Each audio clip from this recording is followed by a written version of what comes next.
Күз, көктем мезгілінде тұмау, бронхит, ринит, ларинготрахеит, аллергия салдарынан көптеген адамда жөтел пайда болуы мүмкін.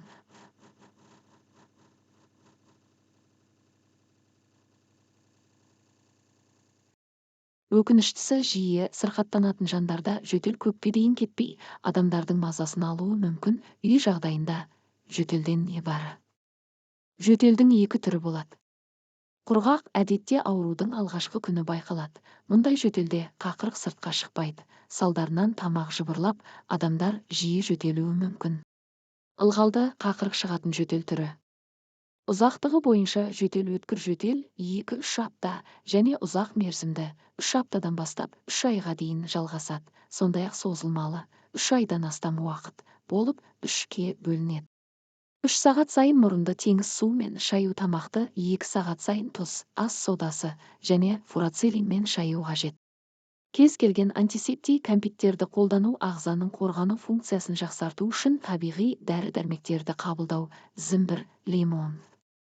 Мүмкіндігінше жылы суды көп ішіп, бөлме ауасын жиі тазартып ылғалдандыру. Қақырығы бар жөтелді қалай емдейміз? Ол үшін қақырық шығаратын дәрілерді ішу қажет. Мұндайда құрғақ жөтелге арналған дәрілерде қабылдамаған жөн, себебі олар адамның жөтелу рефлексін керісінше тежеп, қақырықтың сыртқа шығуына кедергі келтіреді. Банка, горчичник қойған пайдалы немесе солодка, жолжелкен, миядан жасалған дәрілерді ішкен дұрыс.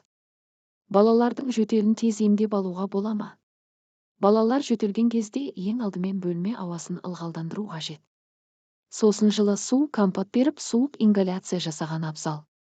Мәселен, ингаляцияны 2 сағат сайын минералды су немесе тұзды ерітіндімен жасап тұрса болады.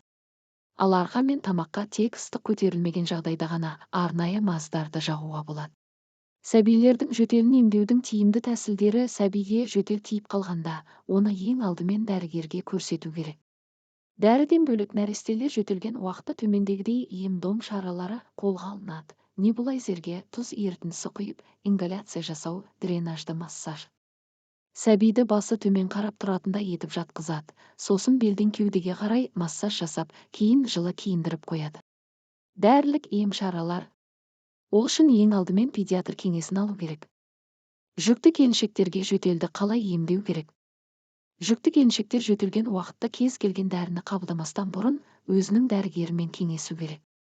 Негізінен мамандар 2 қабат әйелдерге мынадай кеңестерге жүгінуге кеңес береді. Жылы компот, шай ішу, таңқурай ашин ішуге тыйым салынады, себебі ол жатыр тонусына әкеп соқтыруы мүмкін. Жетіп, ауаны ылғалдандыру, температура болмаған жағдайда серуенге, таза ауаға шығу, мұрын мен тамақты шайып, инфекцияның таралуының алдын алу.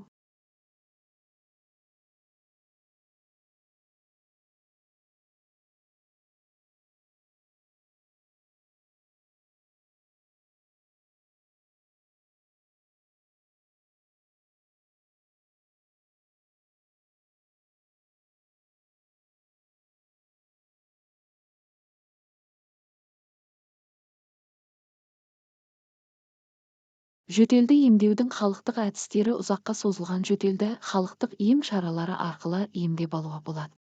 Солардың бірі алоэ емдік шөбімен емделу. Бұл өсімдіктің бойында 75-тен астам қоректік заттар мен микроэлементтер бар. Ол өз кезегінде қабынудың алдын алып, антиоксидантты әсерге ие болады. Мұндай тәсілді ғалым Д.Н. Олейников өзінің бір топ ғалыммен бірге жазған еңбегінде айтқан. Ол үшін алоэның балғын жапырақшаларын алып, сыртқы қабығын тазарту керек.